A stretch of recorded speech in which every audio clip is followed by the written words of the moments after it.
We provide you the platform to turn your dreams into reality. Give wings to your aspirations with KR Mangalam University. Iran पर Israeli वायुसेना की भीषण बमबारी सामने आ रही है।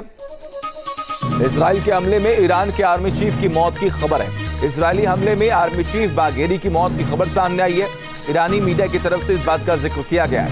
IRGC कमांडर हुसैन सलामी को टारगेट पर लिया गया और इजराइल का यह दावा है कि हमले में ईरानी न्यूक्लियर साइंटिस्ट भी मारे गए हैं। जी हां, ये बड़ी खबर। ईरान पर इजरायली वायुसेना की ये भीषण बमबारी देखने को मिली। इजराइल के हमले में ईरान के आर्मी चीफ की मौत की खबर है। इजरायली हमले में आर्मी चीफ बागेरी की मौत की खबर है। ये ईरानी मीडिया की तरफ से जिक्र कर दिया गया है। IRGC कमांडर हुसैन सलामी को टारगेट किया गया। इजराइल ने इस बात का जिक्र किया। इजराइल का दावा है कि हमले में ईरानी न्यूक्लियर साइंटिस्ट जो हैं वो मारे गए हैं। इस बात का भी जो दावा है वो इजराइल की तरफ से किया जा रहा है।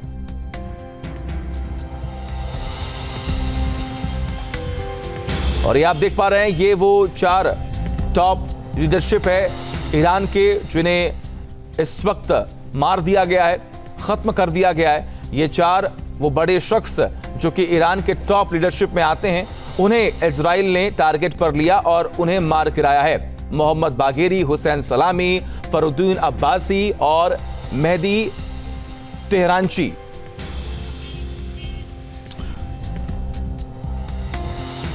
और तमाम जानकारी के लिए हमारे साथ हमारे सहयोगी मधुरेंद्र लगातार बने हुए। मधुरेंद्र, हम देख पा रहे हैं कितना नुकसान ईरान को इस बार पहुंचा है और सबसे बड़ी बात कि जिस बात का डर था वही हुआ।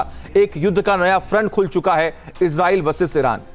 देखिए, बिल्कुल इजराइल और ईरान की जंग शुरू हो चुकी है। कल रात ही जैसे प्रेसिडेंट ट्रंप ने अपने बयानों में कहा था कि इजराइल ईरान के ऊपर हमला कर सकता है, क्योंकि इजराइल को डर है कि ईरान का जो न्यूक्लियर पावर होना है वो इजराइल के लिए खतरा बन सकता है। और उसके बाद हमने देखा कि ये युद्ध शुरू हो चुका है। इस युद्ध में सीधे तौर पर इजराइल ने न सिर्फ ईरान के सैन्य ठिकानों को नुकसान पहुंचाया है, बल्कि आप देखिए तो जो न्यूक्लियर साइट्स है, जो सबसे बड़ा न्यूक्लियर साइट नतांज है, उस पर भी भारी नुकसान की खबर है, क्योंकि उस पर वेव्स ऑफ स्ट्राइक्स जो है वो दिखाई दे रहे हैं। इस वक्त ये खबर आ रही है कि ईरान भी पलटवार इजराइल पर शुरू कर चुका है। उसके ड्रोन्स भी दरअसल इस वक्त हम एयर स्पेस में देख रहे हैं। उसके अलावा आप देखिए तो समूचा मिडिल ईस्ट का जोन जो है वो इस वक्त आप फ्लाइट से खाली दिखाई दे रहा है, यानी पूरा का पूरा एयर स्पेस जो है वो सिविलियन फ्लाइट से मरहूम है इस वक्त, क्योंकि यहाँ पर उड़ रहे हैं इस वक्त फाइटर जेट्स, यहाँ पर उड़ रहे हैं मिसाइल, ड्रोन्स और घातक हथियार। जो अब तक जानकारी हमारे पास पुख्ता आ चुकी है, जिसके मुताबिक मैं बता सकता हूँ आपको कि ऑपरेशन राइजिंग लाइन के तहत इजराइल ने ईरान को भारी नुकसान पहुँचाया है। उसमें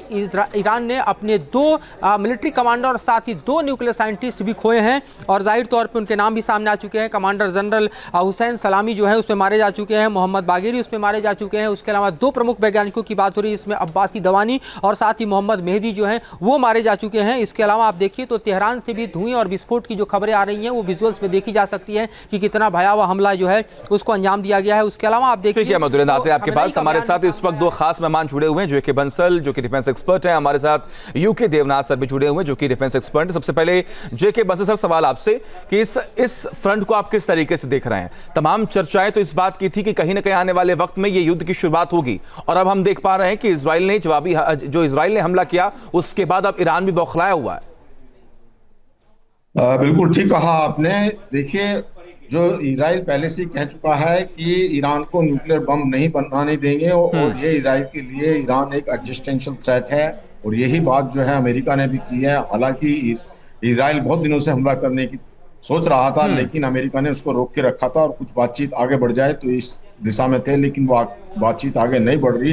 ईरान ने क्लियर कर दिया था कि हम अपना जो यूरेनियम संवर्धन उसको खत्म नहीं करेंगे, और खुलेआम ये भी कह दिया था कि हम भी बम बनाएंगे, और 9 बम वो बना भी चुके हैं। तो इन चीज़ों को देखते हुए हम जो ये काफ़ी दिन से चल रहा था, और इतवार को भी अभी लास्ट बात होने वाली थी जो कमिंग संडे को, तो अब ये सब कुछ देखते हुए इजराइल ने उनके जो न्यूक्लियर ठिकाने हैं उन पर हमला कर दिया, जिसमें नतांज हैं और ये कैमर खान हैं और तब्रिस हैं, और तेहरान के अंदर में भी। तो आप ये देखिए कि इनकी जितनी भी टॉप मिलिट्री लीडरशिप हैं, करीब 6 लोगों को मार दिया गया है, और इसी प्रकार से 10 साइंटिस्ट जो न्यूक्लियर पे काम कर रहे थे उनको भी खत्म कर दिया गया है। तो लीडरशिप खत्म कर दी गई है, और जो करीब 300 अटैक किए हैं इजराइल ने, और ये बिल्कुल कोई एयर डिफेंस सिस्टम काम नहीं किया, तेहरान का बिल्कुल ध्वस्त हो गया है, जबकि उसको प्रॉमिस किया गया था। रशिया से उनके पास में S-400 भी थे। अब क्या हुआ है कि एकदम रिटेलिएशन के लिए जो है इजराइल के ऊपर में अटैक कर दिया था ईरान ने, और ईरान ने अभी पहले 200 ड्रोन भेजे थे, अभी 800 और भेज दिए हैं। और इंटरनेशनल जो ये क्रूज मिसाइल की भी तैयारी हो रही है। वो ईरान जो है, वो जो ईरान के ड्रोन हैं वो सीरिया से होके जा रहे हैं। लेकिन जो अभी इजराइल का एक एयर डिफेंस सिस्टम है आयरन डोम, वो बहुत सशक्त है। और जो 4 लेयर थी उसके साथ साथ में अभी थर्ड जो अमेरिका से उन्होंने लिया है वो भी उसके साथ में उसको लगा दिया गया है। जहां भक्ति है हर शब्द में, कथाओं में छुपे हैं दिव्य रहस्य और ज्योतिष देता है जीवन को दिशा। धर्म से जुड़ी हर बातों को जानने के लिए हमारे चैनल स्तुति को सब्सक्राइब करें। चैनल पर जाने के लिए इस लिंक पर क्लिक करें।